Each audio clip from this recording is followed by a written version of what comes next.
Hello, my name is Adam Welch. I am the director of Greenwich House Pottery in New York City's Greenwich Village, lecturer at Princeton University, and currently serving as president of the board of Artaxis. I'm glad that you could join us today for Art Access Conversations, part of the 2018 National Clay Week. The theme of this year's program is industry. What is industry? I am here to explain that I believe that there is another side of industry that has long been forgotten, and that while we often think only of factories and the exploitation of workers, there are alternative viewpoints. Greenwich House Pottery is just such an alternative. Started as part of the manual training program of Greenwich House, a settlement house founded in 1902, the pottery classes, which began as early as 1904, taught immigrant children a marketable skill, and it was a way to get them off the streets and into productive activity, though it was also useful to gain the trust of the parents. What better way to gain the trust of the community than through the children?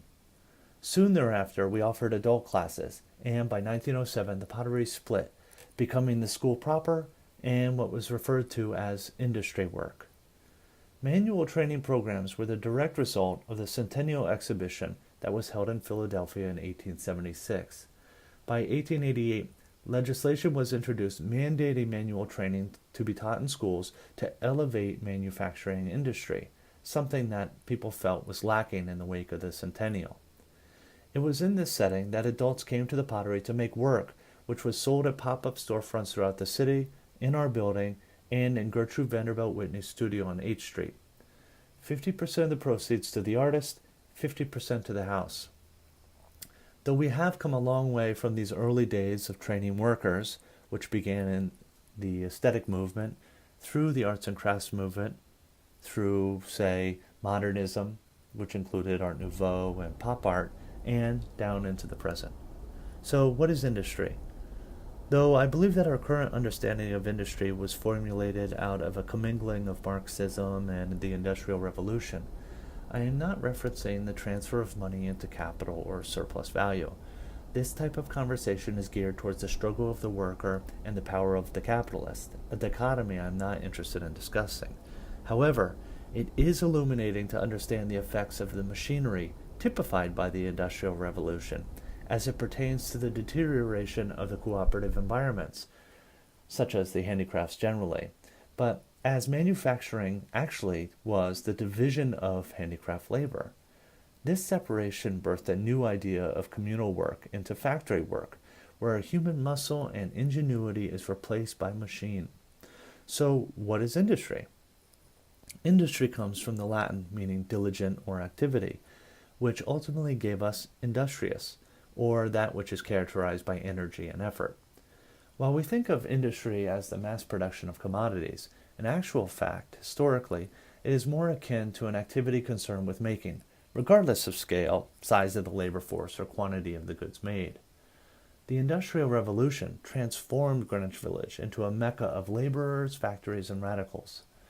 Liberal intellectuals, repulsed by the repetitious precision of mechanized production, saw it as the downfall of humanity, the antithesis of handedness. So thinkers like William Morris sought to privilege variation and the nuance of the hand over that of mechanical perfection.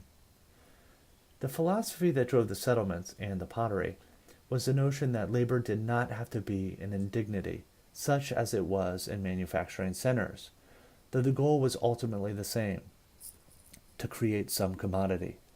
The pottery's intention was also to educate and inculcate some notion of the beautiful. Rather than mindless toil, as factory work is often associated with, the setting of a community coming together to create work in an environment suitable for creative activity was a counterpoint to the ethos of the Industrial Revolution. Here, then, as it is today, humanity and dignity coalesce. While the pottery offers a myriad of classes, we host dozens of unique events, lectures, and workshops annually. We also have the Jane Hartsook Gallery, which hosts about 8 exhibitions a year since its founding in 1970. But we held regular exhibitions in and around the building since May 1905. The Jane Hartsook Gallery is an extension of our educational mission to showcase ceramics to broaden the knowledge of the ceramic sphere. And there is a residency and fellowship program, long established and running concurrent with our educational mission, The residency allows us to work alongside ceramists and artists from all areas and disciplines to further our reach and understanding. As a community grounded by one particular thing, clay, we work independently to inquire and to create. The products we produce, the labor that goes into making them, is the very essence of what the Latin, and later the French, sought to articulate. So, while industry may make one conjure images of factories and nameless workers toiling away, I posit that if you're wandering around our studios, you will find no end of energy focused on one thing: making. The pottery's unique history encompasses the evolution of American ceramics, from our humble beginnings offering simple clay modeling classes to becoming a small craft program in Greenwich Village settlement house working to promote social welfare, through its transformation into a hub of post-war studio crafts, and into today, the present scene, where Greenwich House Pottery is at the groundswell of activity. With nearly 500 students each term, we are at the epicenter of the art world. So, what is industry? I believe that smoke-filled factories is not the only concept of industry. I am proposing that Greenwich House Pottery and other centers like it offer and have always offered an alternative view of human capacity, that industry is also an individual thing. The expression of an idea through diligence and effort focused on making that which was once the driving force of industry and will be again. That is, industry is human creativity. Thank you for your time.